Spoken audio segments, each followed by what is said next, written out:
하나님 말씀 출애굽기 14장 13절과 14절 보도록 하겠습니다.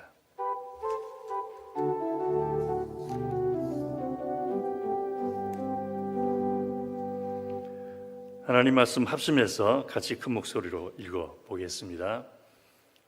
시작. 너희는 두려워 말고 가만히 서서 여호와께서 오늘날 너희를 위하여 행하시는 구원을 보라. 너희가 오늘 본 애굽 사람을 또 다시는 영원히 보지 못하리라. 여호와께서 너희를 위하여 싸우시리니 너희는 가만히 있을지니라. 아멘. 기도하겠습니다. 아버지 고맙습니다. 오늘도 주를 찬양할 수 있어 감사를 드립니다. 주님을 예배할 수 있어 감사를 드리며 이렇게 아름다운 날, 아름다운 곳에서 아름다운 사람들과 함께 아름다우신 예수님을 경배하며 찬양하는 이 시간을 누릴 수 있어 감사를 드립니다.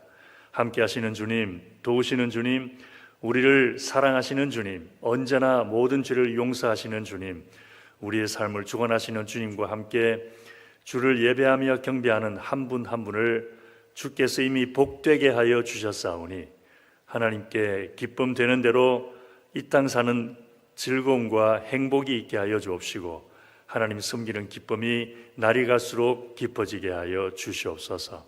오늘도 육신의 질병 가운데 계신 분들을 위해 중보합니다.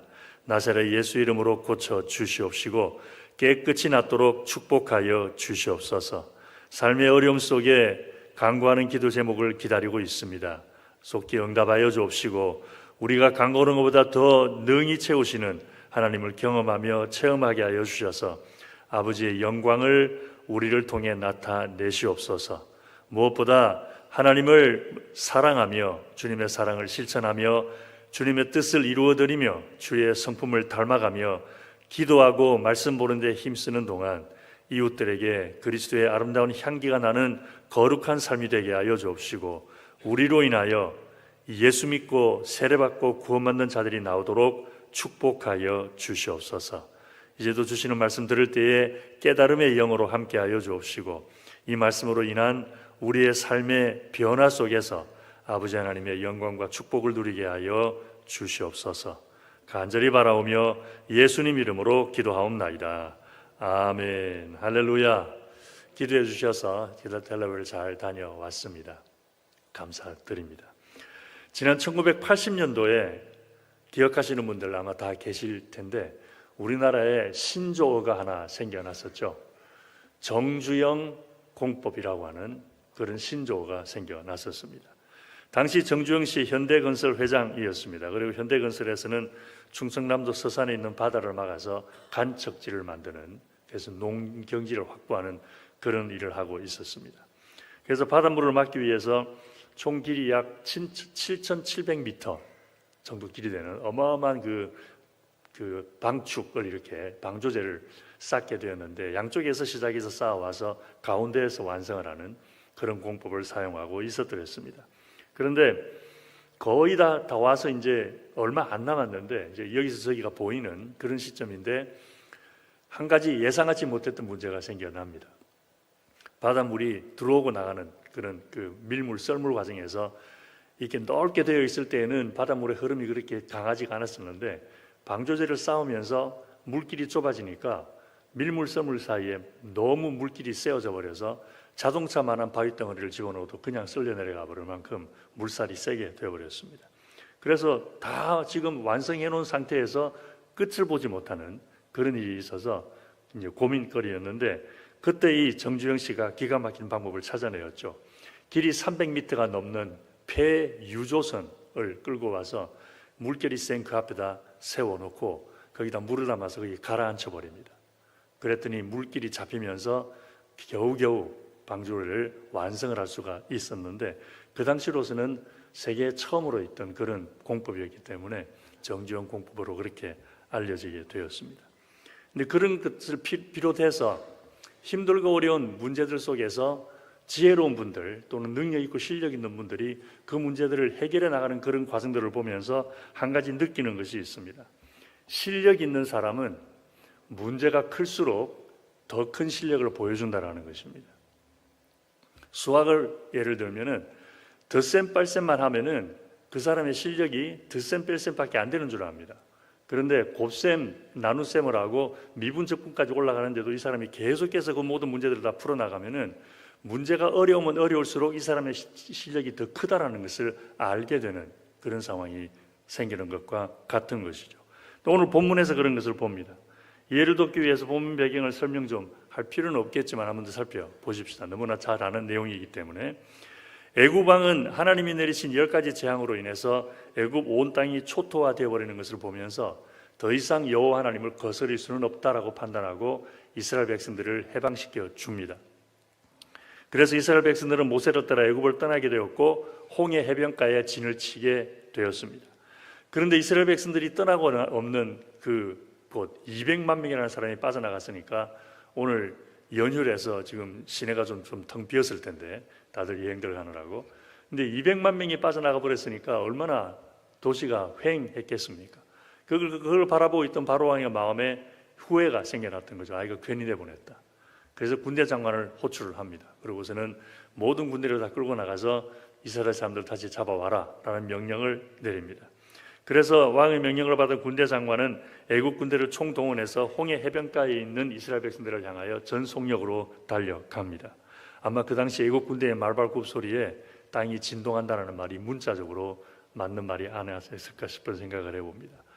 멀리서 먼지를 뽀얗게 일으키면서 그리고 땅을 진동시키는 말발굽 소리와 함께 자기들을 향하여 달려오는 애국 군대를 본 이스라엘 백성들의 마음은 어떻게 있습니까? 두려웠겠죠. 무서웠겠죠. 그래서 모세를 향하여 원망을 막 퍼붓습니다. 근데 그때 모세가 한 말이 오늘 읽은 본문 말씀이죠. 같이 보면 또 한번 보면 그렇습니다. 너희는 두려워 말고 가만히 서서 여호와께서 오늘날 너희를 위하여 행하시는 구원을 보라. 너희가 오늘 본 애굽 사람을 또다시는 영원히 보지 못하리라. 여호와께서 너희를 위하여 싸우시리니 너희는 가만히 있을지니라. 이렇게 외쳤습니다. 그리고 그 후로 하나님이 어떤 일을 하셨는지 우리는 잘 알고 있습니다. 홍해를 가르십니다. 그 갈라진 홍해 사이로 이스라엘 백성들이 마른 땅을 밟고 건너도록 하십니다. 근데 저는 이 홍해 사건을 이야기할 때마다 떠올릴 때마다 홍해가 갈라진 것도 갈라진 것이지만 홍해가 갈라진 그 사이로 마른 땅을 밟고 건넜다라는 것이 저는 더 큰 기적이 아닌가 싶은 생각을 해봅니다. 홍해는 갈라면 그냥 갈라지는 거예요. 그런데 바다가 밑에 보면은 그 쌓여있는 찌꺼기들이 엄청나게 많습니다. 우리 시냇물만 하더라도 물이 한참 동안 고여있으면 거기에 얼마나 많은 찌꺼기들이 쌓이고 진흙 바닥이 되어버립니다. 그런데 홍해 갈라지는 것은 갈라졌는데 그 바닥이 마르게 될 때까지는 금방 시간이 되지 않거든요. 한참 시간이 걸려요. 근데 그것이 순식간에 일어나 버린 것입니다. 그래서 마른 땅을 밟고 건넜다라는 것도 놀라운 기적입니다.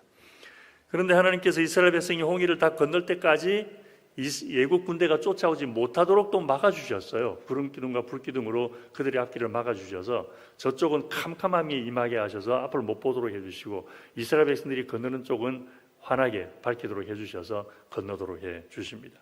그러다가 이스라엘 백성들이 홍해를 다 건너고 난 다음에 애국 군대를 막고 있던 불기둥, 구름기둥을 옮기시니까 애국 군대가 이제는 됐다 그러고 막 달려서 홍해로 들어왔는데 홍해로 들어왔을 때 성경을 보면 하나님께서 애국 군대의 그 마차들, 병거들의 바퀴를 주님이 다 망가뜨려 버리셔가지고서 가지도 못하고 오지도 못하도록 만들어 놓고 난 다음에 홍해가 그 위를 덮도록 하셔서 몰살시켰다고 성경은 말하고 있습니다. 하나님은 무슨 일을 하신 것입니까? 문제가 클수록 더 크게 역사하신 것입니다. 할렐루야. 그런데 그런 일은 구약에만 나오지 않습니다. 신약에도 그런 일이 있습니다. 특별히 사도 바울이 회심한 것을 살펴보면은 그렇습니다. 일반적으로 우리가 사도 바울의 회심을 다룰 때에 바울의 입장에서 그 회심을 다룹니다. 바울이 예수님을 그렇게 대적했었는데 변해서 예수 그리스도를 증거하게 되었다.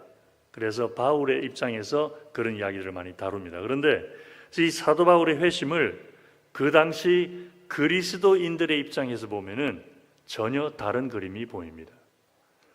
회심하기 전에 바울은 그 당시 그리스도인들에게는 어떤 사람으로 비춰졌을까요? 아마 공포의 대상이 되지 않았을까 싶습니다. 바울 이야기만 들어도, 바울 이름만 들어도 그냥 아이고 무서워라는 말을 할 정도의 사람이었던 것 같습니다. 먼저 이 바울은 그 당시 바리새인 중 한 사람으로서 예수님을 십자가에 못 박혀 죽이는데 앞장섰던 사람이었습니다.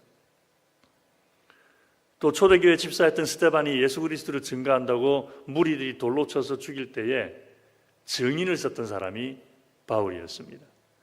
예루살렘에 있던 예수 믿는 사람들을 잡아서 전부 감옥에 넣는 핍박을 했던 사람이 얼마나 심하게 했으면 예수 믿는 사람들, 예루살렘에 있던 사람들이 다 다른 데로 도망을 가버릴 정도였습니다. 그랬다가 도망간 사람들이 다메섹에 살고 있다는 말을 듣고서는 그곳까지 쫓아가서 그 사람들을 잡아서 그곳에 있는 감옥에 넣는 것이 아니라 예루살렘으로 끌고 오려고 다메섹으로까지 갔던 사람이었습니다. 그래서 사도행전 9장을 보면은 사도 바울이 예루살렘에서 멀리 떨어져 있는 다메섹이라는 도시로 온다는 말을 들은 사람이 있었습니다.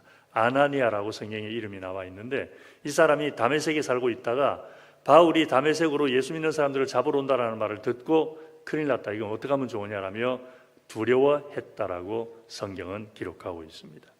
무슨 말이냐면 바울은 회심하기 전에는 그리스도인들에게 공포의 대상이었던 것입니다. 그랬으니 그 당시 그리스도인들은 바울 때문에 얼마나 기도를 많이 했겠습니까?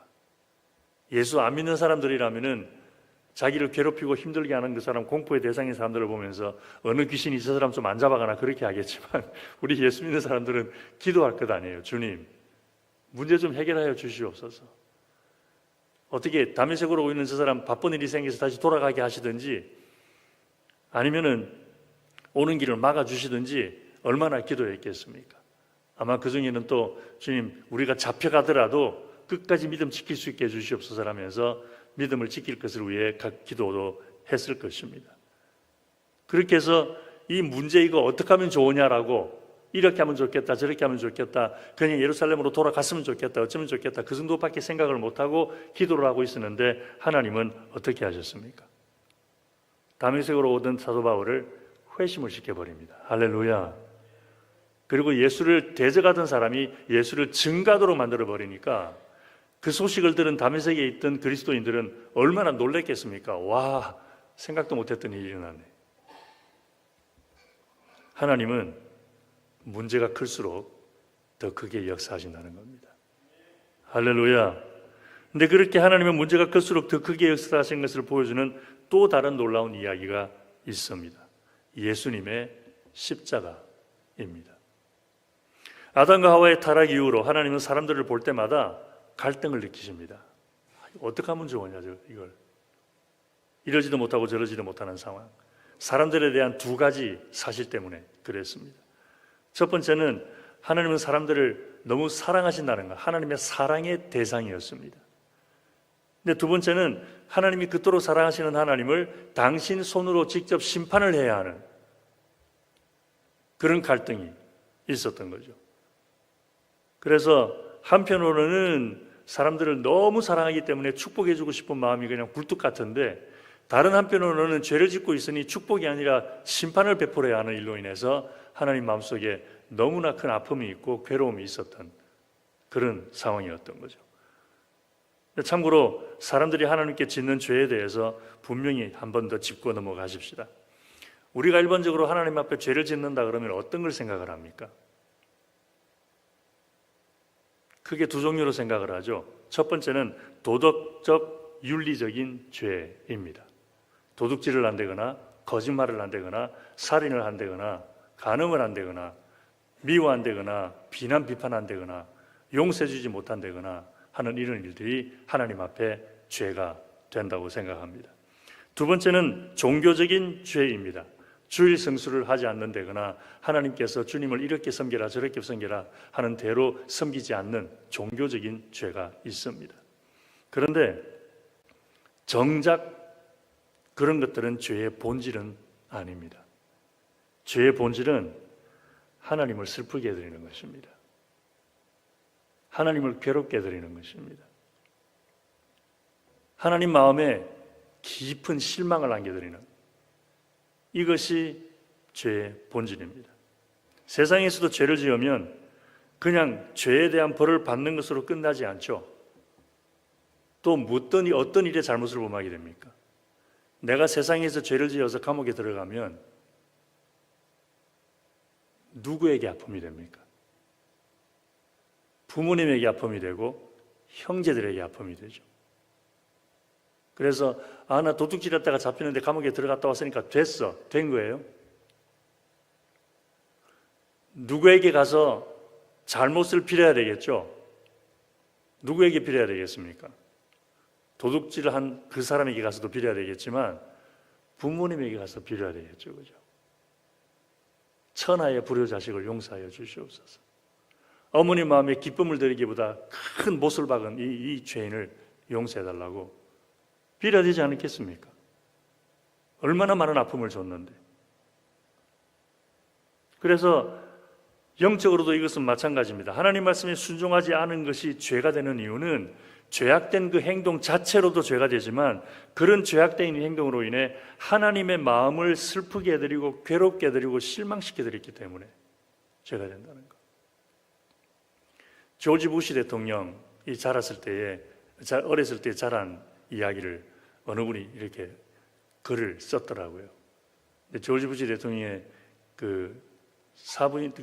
부인 되는 분이 글을 쓴 것을 인용을 한 것인데, 조지 부시 대통령의 아버지 되는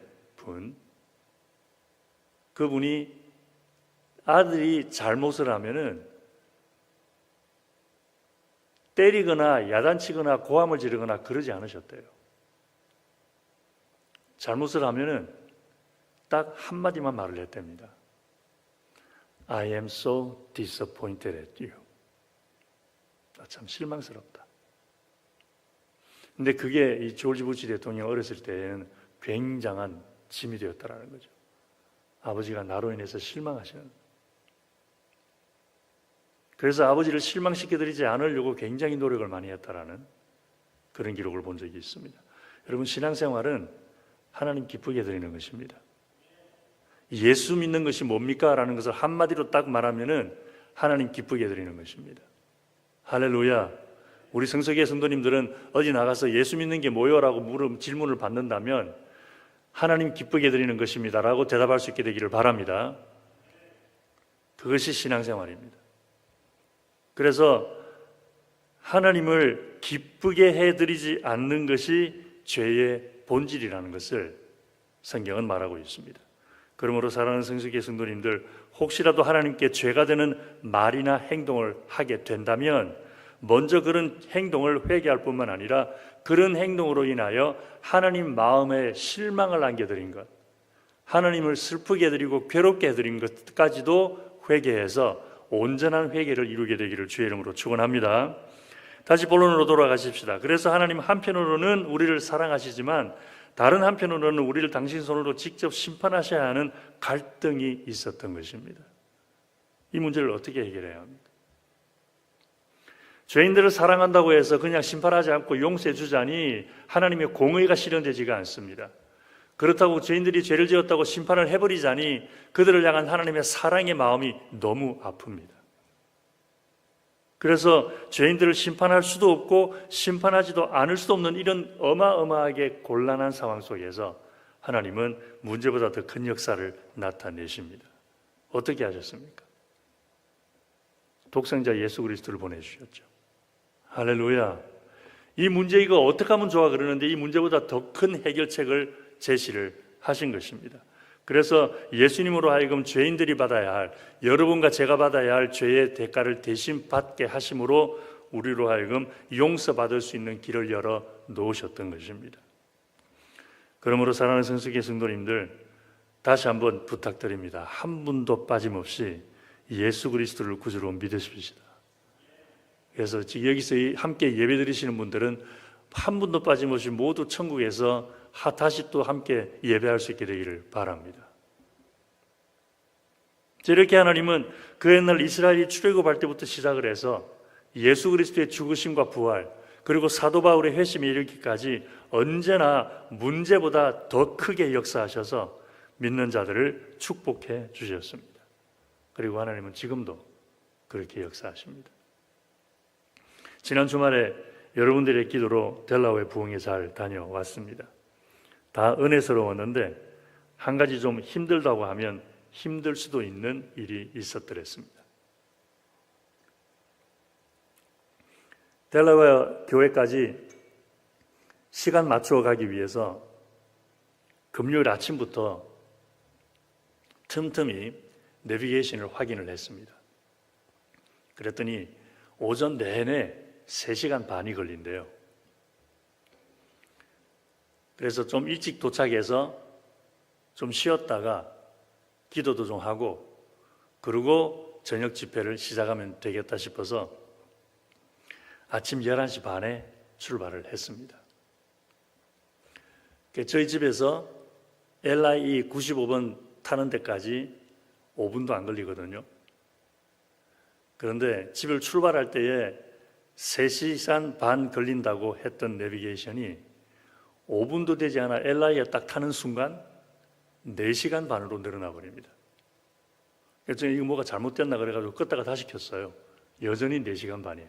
아니 5분 만에 어떻게 1시간이 늘어나 버려요? 그런데 넉넉히 출발을 했으니까 뭐 크게 마음에 걱정은 없었습니다. 그런데 한참 가다가 보니까 트락스넥 브릿지를 건너게 되는데 건널 때까지도 괜찮았어요. 근데 건너고 나자마자 갑자기 정체가 되어버립니다. 그리고 그때부터 조지 워싱턴 브릿지 건너가는데 2시간이 걸립니다.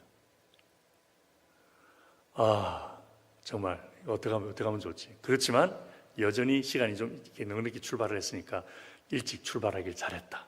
그러고서 그냥 편안하게 그렇게 좀 힘들었지만 2시간을 조지와 걸려서 조지 워싱턴 브릿지를 건넜습니다. 건너자마자 길이 확 뚫리는 거예요.